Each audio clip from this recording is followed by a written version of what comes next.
आमचं ऐकून तुम्ही राजू साहेब हातात नादी लागू नका.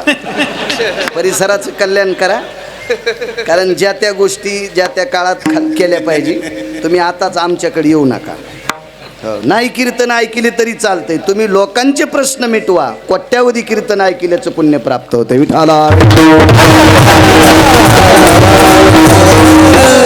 काही राजकारणातले लोक प्रश्न काहीच नाही, कीर्तनात पुढं. अरे सुंबळ्या तू इकडं नको रे, तुला आमदार केलंय कशा करता, तुला खासदार केलंय कशा करता, तुला मंत्री केलंय कशा करता. आमच्यात येण्यासाठी नाही, या समाजाची सेवा करण्यासाठी तुला केलंय. विठाला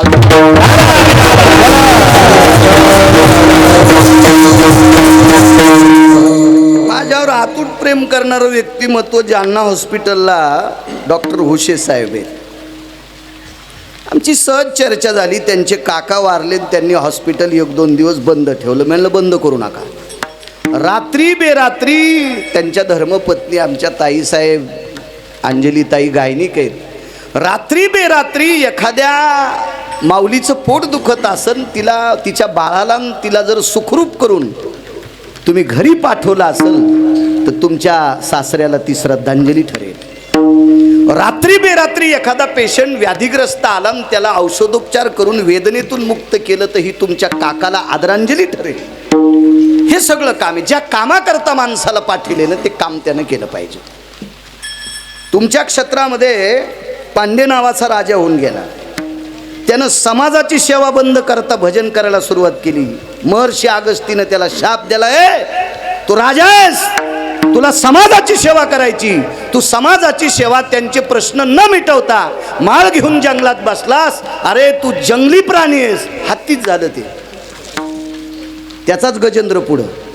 म्हणून राजानं समाजाचे प्रश्न मिटवा. विठाला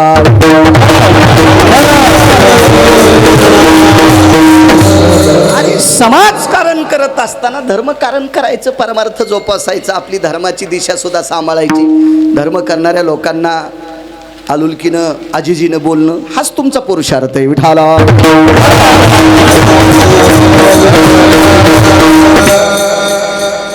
आमदार साहेब तुम्ही भिजले याचं कारण सांगतो. तुम्हाला घासल्याशिवाय काहीच भेटत नाही, काहीच भेटत नाही. आमचं काय नाही, आम्हाला पाकिट मिळाल्यावर आम्ही फोनाचे डबके बंद करतो. तुमचा बंद राहत नाही. नेमकं फिरून येणं, झोप लागणं, तुम्हाला कार्यकर्त्याचा फोन येणं, हे तुमचं जीवनच घासाघाशीचं असते. म्हणून तुम्ही भिजलेलीच चांगली. विठाला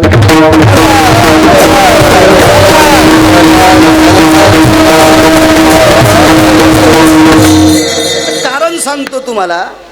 हे माईक रोज वापराते, हे स्टँड, म्हणून याला कुठं गंज नाही. आमदार साहेब हे 2-3 महिने जर नाही हाताळलं ना ते फिरत पण नाही. तसं तुमचं जीवन सतत समाजात असावा, ते गुळगुळीत राहतं. विठाला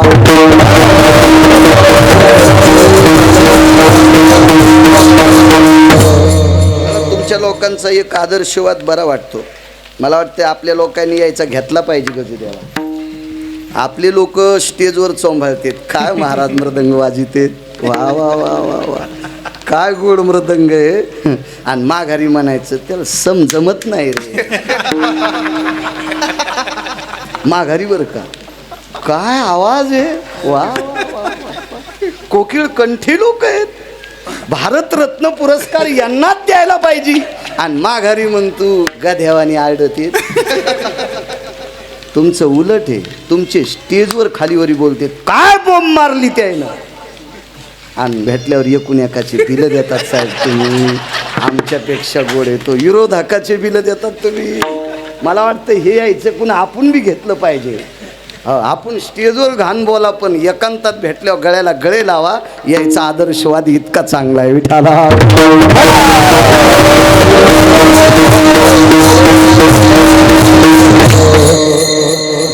कारण राजकारण यया नरा माझी राजा, तो विशेषीभूती जाण माझा.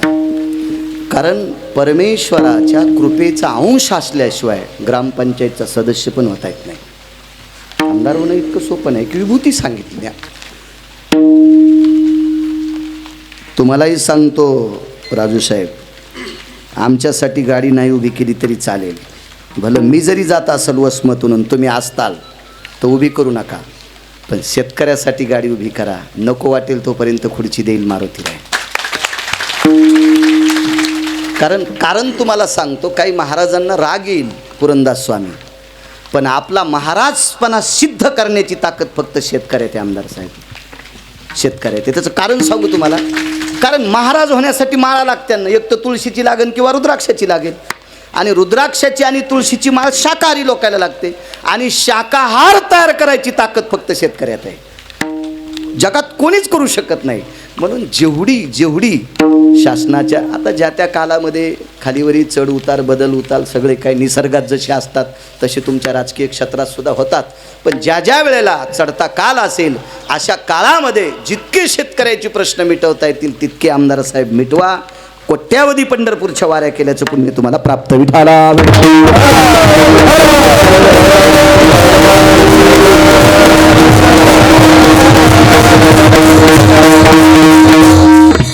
आता एक अल्पसंतुष्ट एक उदाहरण सांगतो तुम्हाला. तुम्ही एखाद्या महाराजाचं दर्शन घेऊन त्याला 10,000 रुपये दिले, तो एकटा सुखी होईल, एकटा सुखी होईल.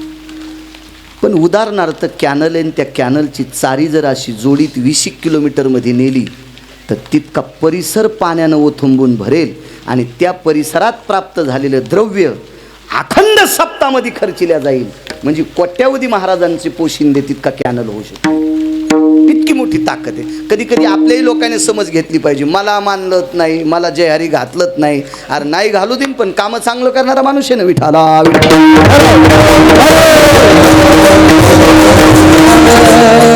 विश्वाचं कल्याण करणारी माणसं मोठी असतात. चला, राजा आहे, बिदरचा बादशाह आहे, जातीचा मुसलमान आहे. आपल्या संप्रदायात जातीवाद नाही, आपल्या संप्रदायात आचरणवाद आहे, आचरणवाद आहे. वारकरी संप्रदायामध्ये कोण्याही जातीचा असू द्या आमदार साहेब, फक्त त्याचं आचरण सुद्धा असावा, त्याची दृष्टी सुद्धा असावा, त्याची जात विचारित नाही, जात विचारित नाही.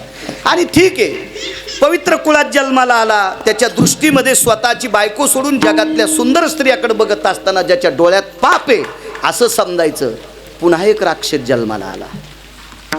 आपली पत्नी सोडून जगातल्या प्रत्येक स्त्रीला जो माय आणि बहीण म्हणतो तो कोट्यावधी महाराजाच्या बरोबरीचा असतो, कोट्यावधी महाराजाच्या बरोबरीचा असतो. जातीचा संबंध नाही. जाती हा कबीर मुमिनाच्या कुळात जन्माला आले. कबीर पानं विकणाराचं कुळ म्हणजे तांबुळी, तांबुळ्याच्या मुस्लिम समाजाची लोक तांबुळी हे पानं विकतात, या कुळात कबीराचा जन्म झाला. पण कबीरानं देवाला इतकं जवळ घेतलं की त्या कबीराचा भक्तिपुरुषार्थ मोठा होता. मोमीन नावाचा एक व्यक्ती होता, कबीर मोमीन, लतीफ मुसलमान, लतीफ नावाचा एक मुसलमान, शेना नावी जान विष्णुदास. तुमच्या आमची हिटभर पोटाची खळगी भरण्यासाठी तुमची बुटं शिवणारी व्यक्ती संत रविदास महाराज आमदार साहेब सांबाराच्या चर्मकाराच्या कुळातली होती. पण काशीतल्या मालकांनी, ज्यांनी 3.25 महिने चालत गेला आणि 3.25 महिने पुन्हा परत घरी आलाय, त्याला प्रसाद नाही पुरंदास स्वामी. आणि बुटं शिवणाऱ्या रविदास महाराजाला चमडे बुडवायच्या दगडाच्या कुंडात काशी विश्वनाथानं कंगन दिलं. ही दृष्टीची ताकद आहे, आईवडिलाच्या सेवेची ताकद आहे, आईवडिलाच्या सेवे. मला वाटतं मृदंगाचार्याने आईवडिलाचं दर्शन घेतलं की महाराष्ट्रातल्या कोण्या कीर्तनकाराच्या नाही पाया पडत तरी चालते. वारकरी संप्रदायातल्या भजन्यानं आईवडिलांचं सकाळी बाहेर निघताना दर्शन घेतलं, कीर्तनकाराच्या नाही पडलं तरी चालते. चांद मानणाऱ्याला पडायची परंपरा आहे आपल्या संप्रदायामध्ये. खरं तर आपल्या संप्रदायामध्ये नम्रता आहे, पंढरीच्या लोकांना ह्या अभिमान पाया पडे जनी एकमेका. पण आईवडिलाचं दर्शन घेणाऱ्यानं नाही पाया पडलं तरी पंढरपुरातला आणि काशीतला मालक त्याची पाठ थापटितो. इतका मोठा पुरुषार्थ. महाराष्ट्रात मृदंगाचार्य गाजलेला आहे, महाराष्ट्रात गायनाचार्य गाजलेला आहे, महाराष्ट्रातल्या लोकांनी खांदा तुटुस्तर कीर्तनकार बोखंडीवर घेतलाय. पण तो मायबापाला सांभाळीत नाही, त्याला पाकिट देणाऱ्याला 1 नंबरचा नरक विठाला.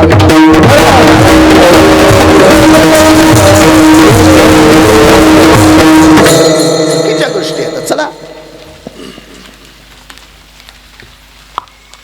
रविदासाचा पुरुषार्थ जातीचा काही संबंध नाही. खरं तर एक पुरावे, उत्तम कुळी जन्म क्रिया मंगळ. एखादा स्वतःला म्हणत असेल मी उत्तम कुळात जन्माला आलो आणि वागणं जर वाईट असेल तर अख्खं कुळ मातीत घातलं त्यानं. यातायाती धर्म नाही विष्णुदास. जातीचा काही संबंध नाही, वागणं चांगलं असावं. तू कमन नाही